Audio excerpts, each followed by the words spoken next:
Halo teman-teman, selamat datang di channel kami Dr. Suci Nasir.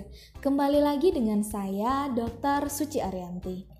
Teman-teman, jadi udah banyak banget teman-teman kita yang lain yang komen, yang DM, yang menanyakan tentang robeknya selaput darah.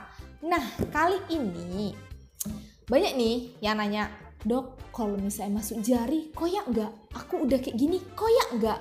Kayak gini robek nggak, Dok?"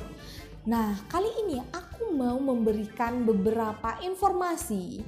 Apa saja sih hal-hal mungkin yang pernah dilakukan atau yang dapat dilakukan tanpa sengaja atau tidak sengaja yang dapat menyebabkan robek dari selaput darah selain dari berhubungan intim. Apa sajakah itu? Penasaran? Yuk ikuti. Sebelumnya teman-teman, jangan lupa tekan tombol subscribe-nya ya dan hidupkan loncengnya agar tidak ketinggalan dengan video-video kami yang lainnya. Dan tolong dukung channel kami ya dengan like, share, komen, dan subscribe.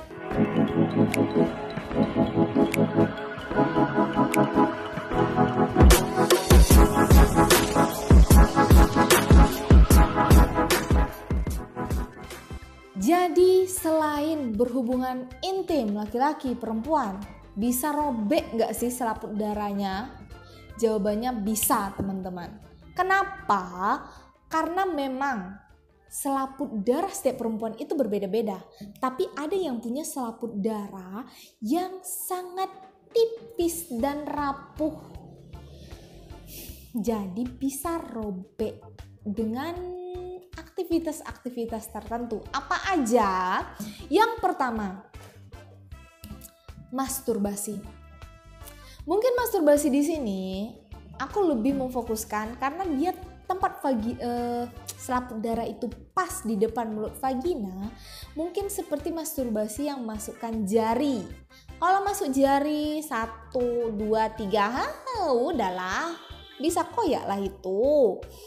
Atau menggunakan alat, kan banyak ada nama dildo ya, alat-alat kayak gitu dimasukkan terong masuk, ya udahlah koyak. Kecuali nih si cewek itu memang lahir tanpa selaput darah, apa yang mau dikoyakkan kan? Atau dia dalam kondisi yang sangat terangsang, itu banyak lendirnya dan juga lebih elastis, bisa juga dia tetap utuh. Yang kedua, kalau ada melakukan pemeriksaan medis seperti misal kalian mau ada melakukan USG, itu kalau USG vagina ada dimasukkan alat lewat vagina, itu juga bisa menyebabkan robek selaput darah. Biasanya sih kalau mau cek kayak gitu pasti ditanya udah menikah atau belum. Kalau belum biasanya nggak berani dokternya. Nanti kenapa-napa dokternya dituntut udah memperawani. Atau seperti tindakan vaginal tuse. Vaginal tuse itu biasa dilakukan pada ibu-ibu yang mau melahirkan untuk menentukan pembukaan lengkap atau enggak. Jadi dia pakai jari sih, dimasukkan ke vaginanya untuk mengecek itu semua di dalamnya. Terus yang ketiga, bisa robek juga kalau ada melakukan operasi. Tentunya tindakan operasi ini adalah di bagian situ, bagian nisfi, jadi bisa aja robek di situ.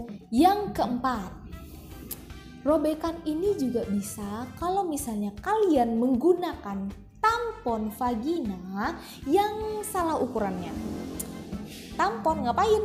Jadi teman-teman, ada juga nih yang menggunakan kalau misalnya kita haid itu nggak pakai pembalut tapi masukin tampon ke dalam vagina. Tujuannya untuk supaya nggak berserak kali ya. Tapi sebenarnya itu nggak recommended banget. Kenapa?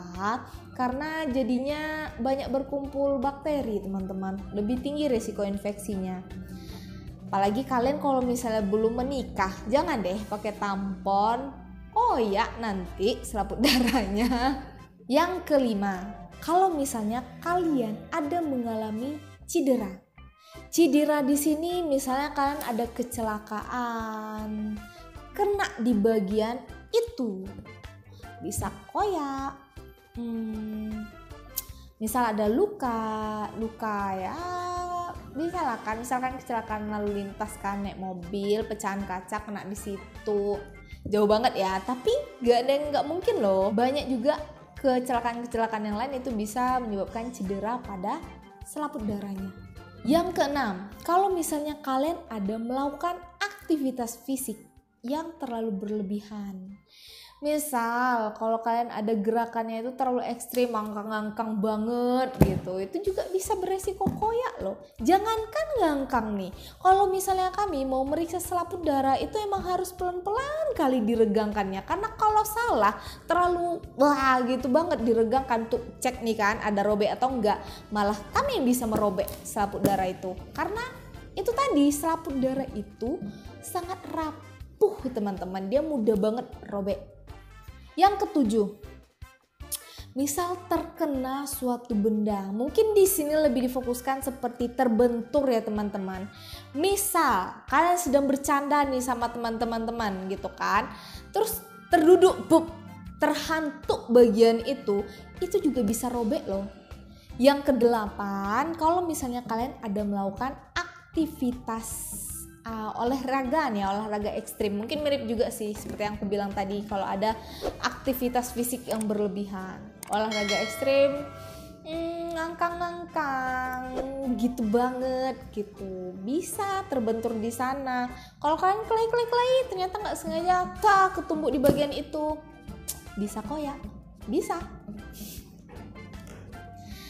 Tapi kembali lagi teman-teman, saya tekankan, setiap perempuan itu keperawanan bukan dari selaput darah loh, karena tidak semua perempuan itu lahir dengan adanya selaput darah.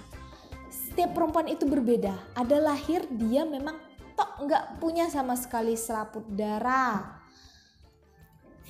Dan juga itu tadi kan bisa didengar, dilihat, dihayati. Selaput darah itu bisa robek juga dengan aktivitas-aktivitas yang lain, hal-hal yang lain, bukan cuma karena berhubungan intim. Sedangkan kita yang kita kenal, yang kita sebut dengan tidak perawan jika dia sudah berhubungan intim dengan laki-laki.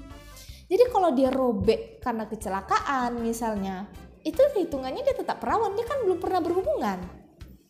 Jadi keperawanan bukan dari selaput darah. Oke teman-teman, itu tadi sedikit informasi dari kami. Mudah-mudahan dapat bermanfaat ya untuk teman-teman semua. Jangan lupa teman-teman dukung channel kami dengan like, share, komen, dan subscribe. Dadah!